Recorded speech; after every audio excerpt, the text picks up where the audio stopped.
The Truth, Part 3, other parts down below. One of the things that always stuck with me about my wife's complaints about me, despite their now invalidity because of her affair, was the issue of me being controlling.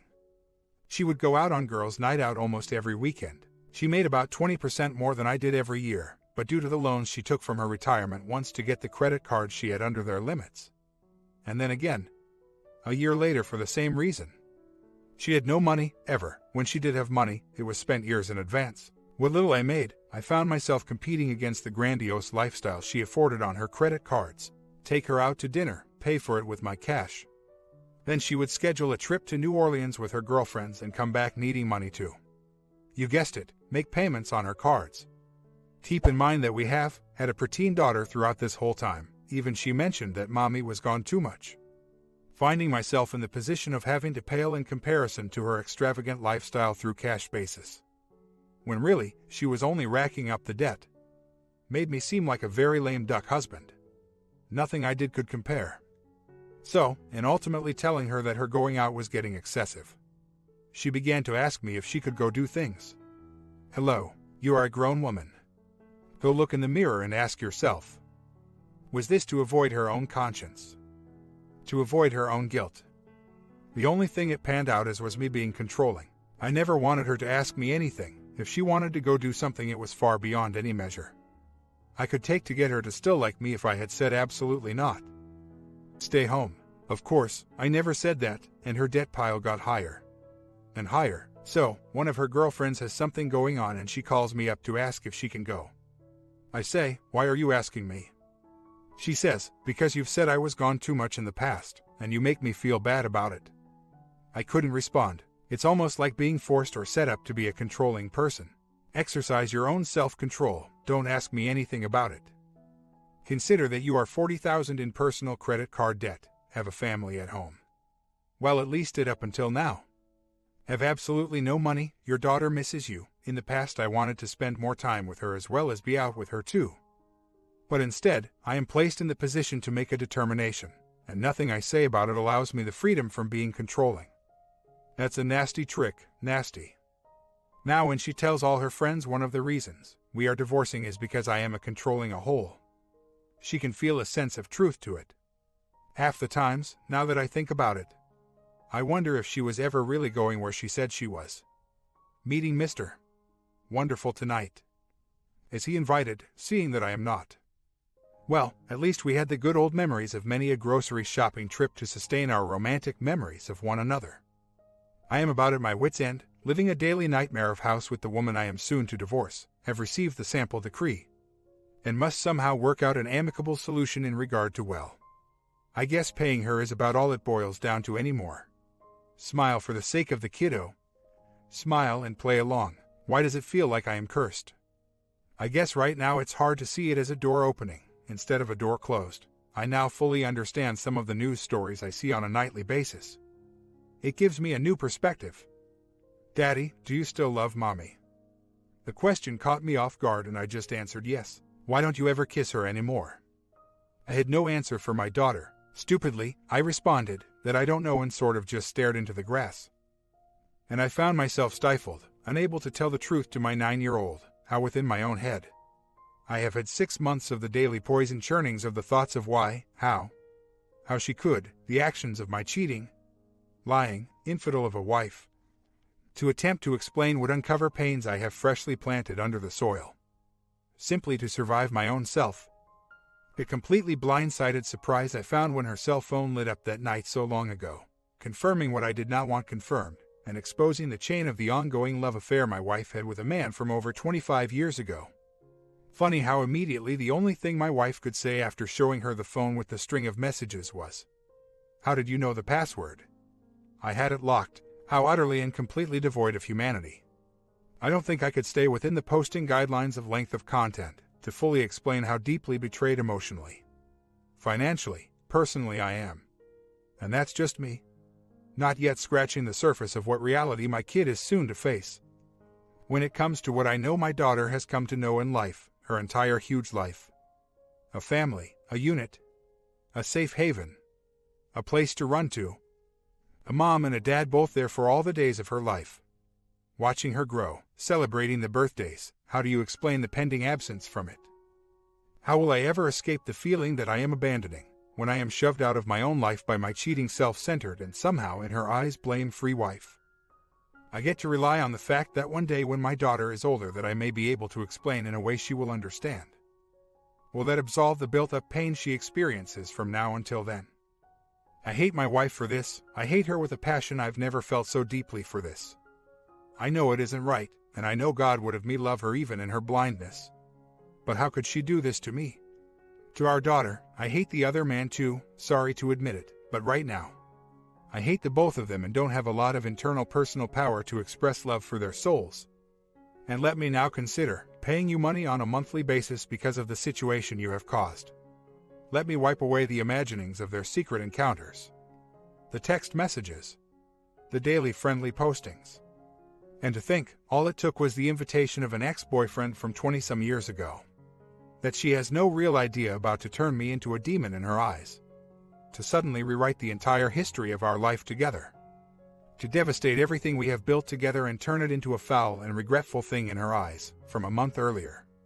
Posting on Facebook how I was her soulmate and true love for life. To now, a thing that never was. This shouldn't happen to anyone. There should be some legal recourse for someone having their life and marriage and family utterly destroyed. It truly is like someone stealing something from you. Something much more important and valuable than a materialistic item. Something to which there is no value that can be placed on it in terms of monetary wealth. They took my heart. They took the security and safety and home away from my child too. It is taking everything I have as a human being to maintain any sense of dignity and personal value through this. To see the hundreds of extra miles I have gone to support my wife in the ways she's failed us. Truly beyond the requirements of normal support and upholding her. Even before all of this, the mountain of debt, the severe lack of emotional presence around our child and between us. Sitting there on her Facebook, switching between her cell phone text messaging and Facebook games, completely oblivious to her own actions. I guess at some point I am glad she is so oblivious, for someone to realize about themselves the level of destruction they have caused their loved ones. And children, I don't know if they could truly handle it. Something would have to switch off inside of them to not hurt themselves. It's not empowerment or personal strength that allows you to sit there after you've destroyed it all. It's ducking psychosis, something within you that is missing, perhaps your very soul. Maybe that's why you don't feel devoid of humanity, devoid of a soul. I can't wait to get away from this sickness of a person. I can't wait. And only despair greatly at having to share my child with her under the pretense of there being no legal validity to a cheating hoe bag and her actions against her own flesh and blood. Today the best friend of my wife, the lifelong friend that introduced us and stood in our wedding as a maid of honor, posted on Facebook saying besides the drama that it has caused some people. I am really glad for Facebook and the ability to reconnect with so many old friends and make new ones. So, my entire existence for the past 10 years being torn away so maliciously, so contrived and secretly, so painfully, is reduced to the term drama. I can't wait to get away. I just want to start my life again, seeing my kid as often as I can, and getting away from all these hurtful people. I don't really think at this point that I will ever be able to trust another person. Consider that a scar that I will be stuck with. I really hope that I can. But I don't ever see this event being something I can ever completely forget. I wish the courts would acknowledge the desperation and devastation this causes people. It feels like my wife has ruined a part of me. It feels like she secretly met behind closed doors with someone to purposely conspire to. So, this week has been more difficult than most. Some days I can barely talk about anything without welling up about my soon-to-be single after 16 years life to be. Monday I was all right, feeling better about the situation, not so broken, I guess. And then for 3 days it was like I would wake up in the morning and oh yeah, my life is fixing to turn to poo. I'm still living in the house. We finally scraped the cash together to pay the clerk's fees for filing for divorce. Now we have to shore up the sample decree to divorce, so it says everything we want it to. In our pro-se amicable, LOL, divorce process. Today I think I recognize a fear. Not really a fear of living alone, but then again maybe a fear of the sorrow that being alone might bring with it. In comparison to what it was. Even if I try to romanticize the way it really used to be, when it wasn't. I try to focus on my future. What am I going to do? Where am I going to live? Thinking I should be able to afford a small house in the general vicinity even if it is a fixer-upper. I can do all that and it might actually keep me occupied during the healing process. It's that healing process and the true grit of those coming days that are looming that I fear. I don't want to go through it. I've been through enough just to get to this point already. Good grief, let it end. I'm going to be turning 40 in a couple of months, and just realize that there's not going to be anything going on for me. I don't think I would want my STBX to do anything for me, as was the plan since last year. But my only other option is to purchase a couple of 40 ounces liquor and go stare at the yard. This, of course, is providing I have already physically separated from my wife. The divorce is proceeding through and I've found a place of my own. Maybe too early for that yet though. Here in Texas, they make you wait 60 days from date of initial filing before you are legally divorced. Then I have to send my decree to the financing company so they can get the ball rolling on getting the funding together. Then I need to find a house and move into it, and when it's all said and done, there I will be. Probably not all going to happen super fast. Let's add time to the slow drain of this, shall we? Unfortunately, I picture a couch, with me on it, watching television in an otherwise empty house. And that sucks. But it would probably be about the most I could handle at the time. This divorce and being torn away from the family I've come to live for these past 10 years is going to have its big moments for me, I'm sure. I think that I am fearing that, as I am the type that likes to prepare and find myself totally unprepared for what's to come.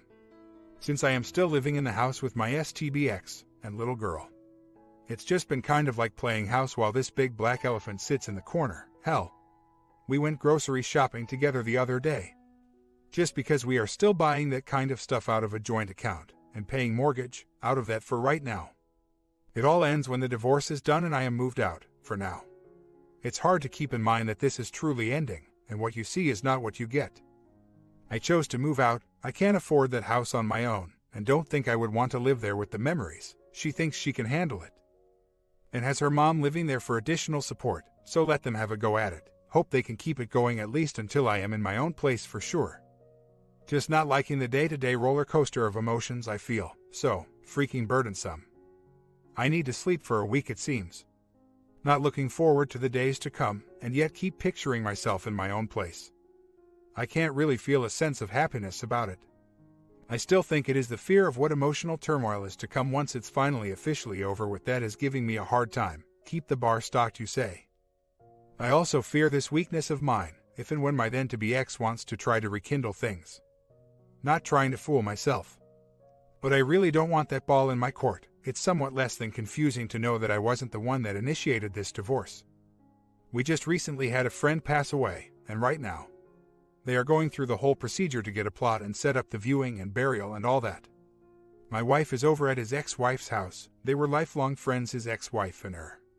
All night last night and the night before helping out. Really involving herself in that, hell.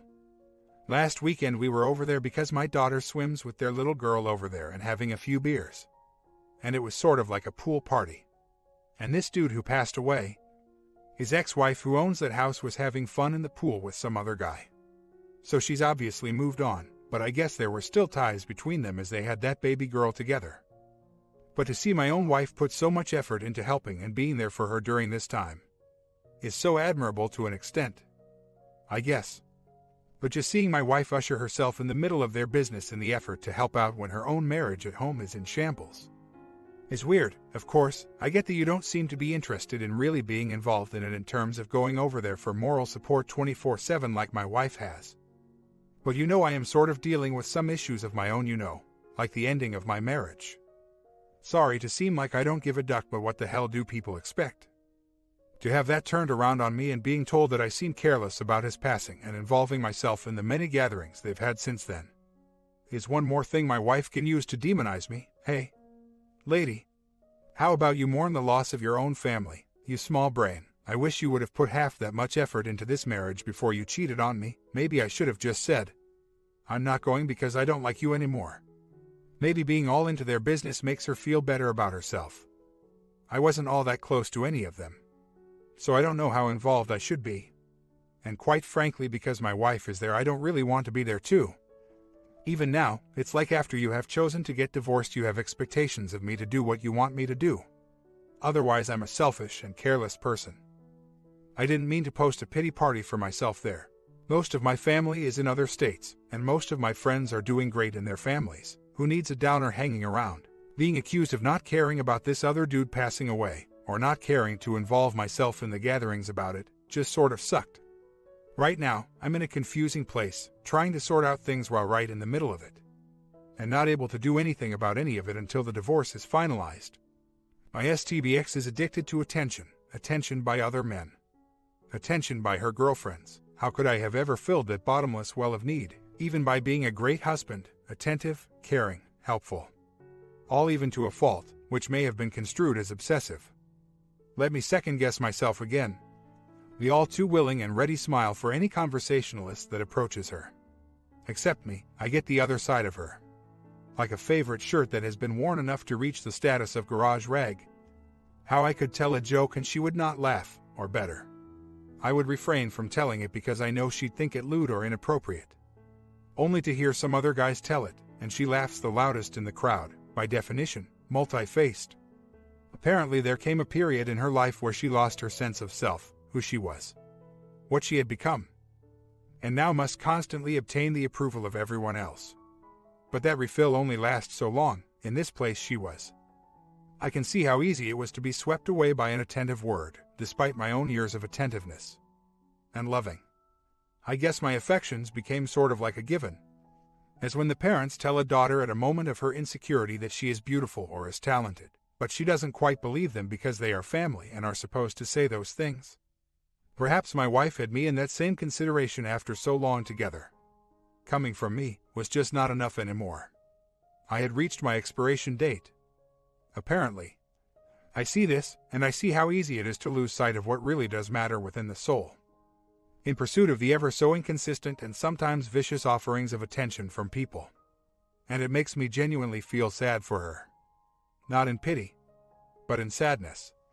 Because I know the people she hangs out with and how fickle they are. At times it is as if they themselves are looking for the same things, and each is patting the back of the other, until something goes wrong. I wonder how long their expiration dates last. Truly, happiness can only be firm and long-suffering when it is formulated from within one's own self. This most definitely is a changed woman. Some of the things I see these days from her are things I would never have thought her possessing the lack of self-awareness or esteem to do. Sort of like looking at half of a person, I guess, in a way.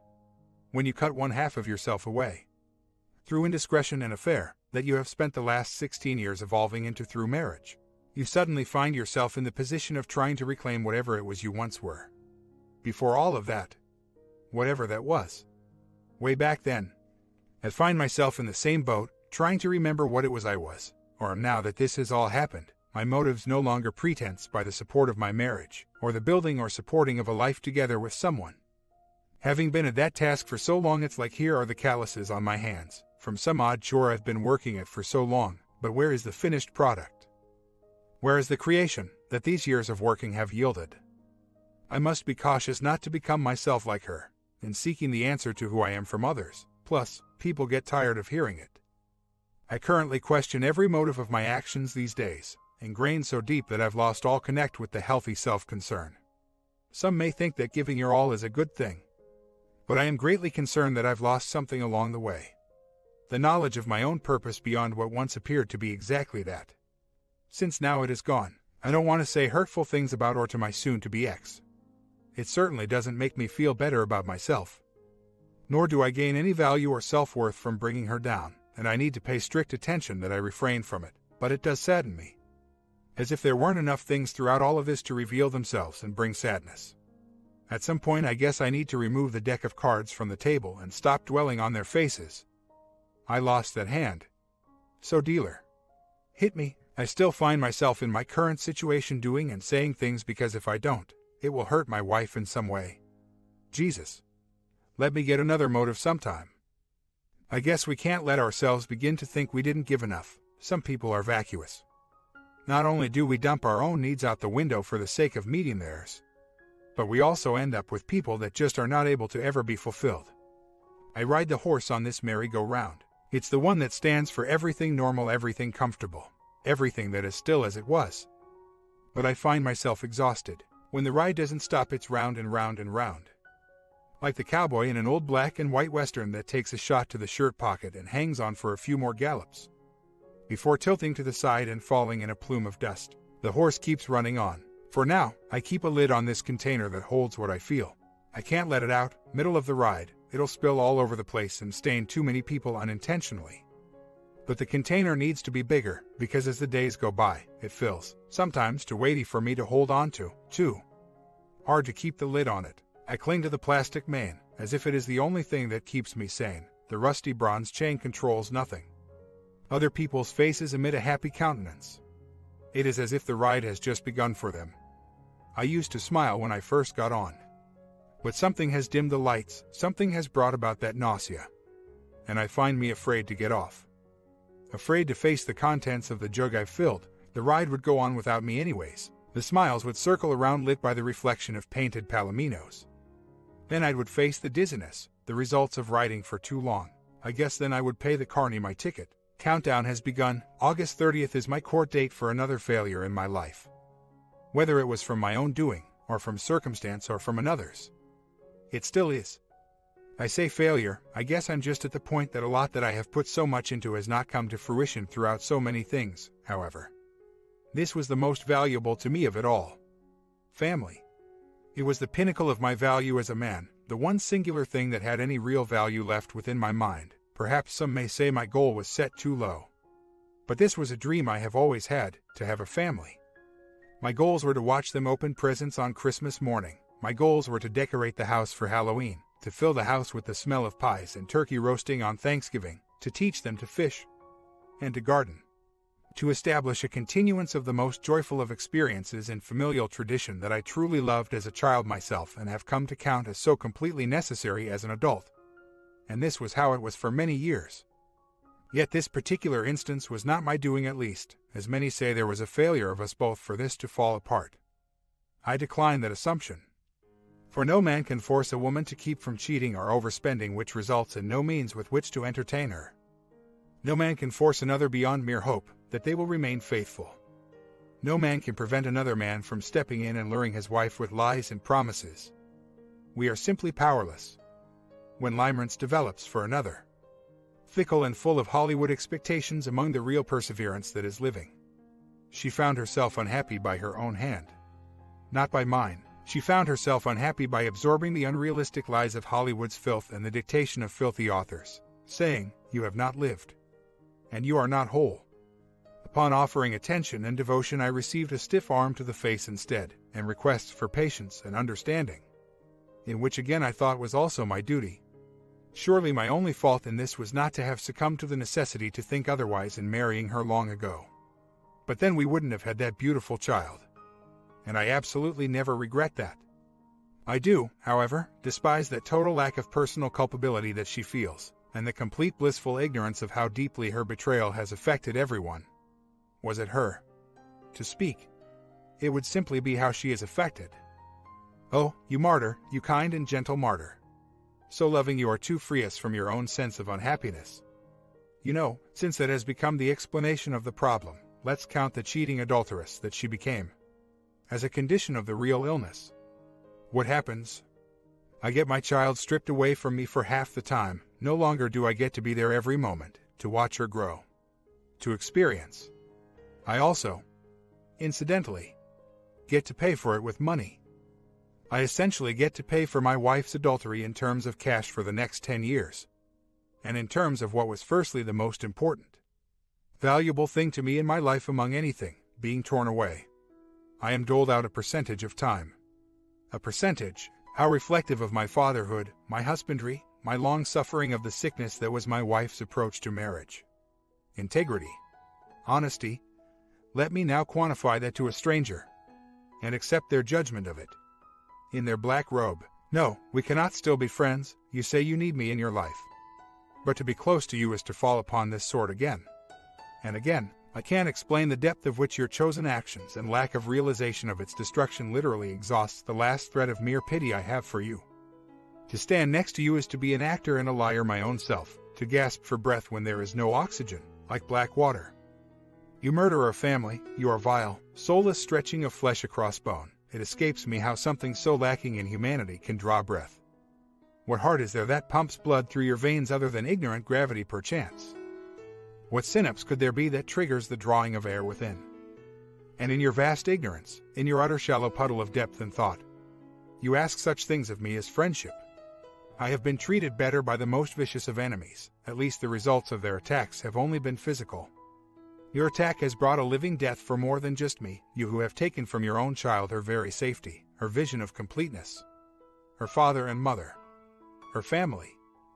And you read your self-help articles as if you had some inherent right to not experience what you have caused others to. You who in your childish impotent lust have sat across the table from your lover in secret in loving passion and promises, now pretend to care for our child's well-being. You wonderful mother, you wonderful caring deserving mother. It was as if you fed from your own milk. The level of selfishness I have witnessed. It appalls me, the complete vacuous void that resides in you that stands as a soul. But I know it is there, for I have emptied myself into it, have tossed my desires beside the road long ago. Simply to cling to the moving vehicle, to look into a mirror is to see the face of an entire facade of a person. A lie within a lie. A lie upon a lie to cover up your poisoned marrow. I am a good man, and a good dad, beyond any man you have ever known, including your own father and brother. How it puzzles you to see your child say, "I love you, Daddy," as you have never said those words to your own father, who cheated on your own mother, and brought you this pain you now inflict on your own family, he who will not call you on your birthday. I brought such light into your life that you had no more shadow to stand within, and you hated it, resented it, and extinguished it. Your safety net, your sense of self, exists purely in this poor me pity party of which you claim the birthright of your personality, gleaning from anyone around you an apology for your circumstances, which fed your life and soul. Pity had become the only love you would accept as real. I have absolutely no understanding of this. No explanation I can offer for it, other than perhaps that you have become insane. And in the end, I hope you suddenly become aware of yourself. I am not feeling too strengthened by being obedient and honoring my marriage, as it was the fruits of the labor seemed to be sour. Should I be happy with my percentage of time awarded for my efforts? I worry about the other side, the influence of my STBX and her mother, who remained unavailable to her wife as a child, and now evidently unavailable as a positive counselor at least. These two living together, of which my daughter will spend the other percentage of her time with, will have their influence. As I experienced very little affection, hug type, from my wife throughout our marriage. I assumed it was simply her way. When in my own childhood both of my parents were loving and affectionate, and I came to recognize its emotional importance. Having been the same way towards my daughter. The always available hug, the always available person to get close to. She prefers to sit in Daddy's lap as opposed to fighting with the notebook computer in front of Mommy. She is going to suffer the loss of that, and have to deal with the same emotional vacancy that I did in my marriage. Still, I thought that with constant pushing of that rock, I would eventually lead by example, and finally my wife would realize the value to simple affection. It did at times seem better, but what was withheld from me also seemed readily available to this other man. How simple that seemed to be. As well, just destroys me. One of the things that gets me about the whole nice guy, alpha versus beta string of hogwash. It takes more strength in a man to be a man of honor. And yet my wife grows bored with me. Does this mean I have to be the bad guy to be desired? And then that calls to question, what kind of woman would that be? I wonder if a woman that appreciates someone that's not a game player even exists anymore. Imagine the upkeep. Someone that sees the value in the areas that I see it as well. I don't think either of us are broken for good, but we sure as hell took a good thrashing. One that affects us in the ways that it does because of how strongly we value these things we've lost or been pushed from. I sit around the restaurant sometimes and look around me and see people at tables with their husband, wives, and they have their noses buried in an iPhone. Completely oblivious to the presence and time they have while alive, being spent with that other person. What a waste of time. My comment: do nice guys always finish last, or is it that the judges of the race lack integrity and character? Part 4 coming today too. I am working hard to finish these up fast. So show some support if you can, and I'll see you in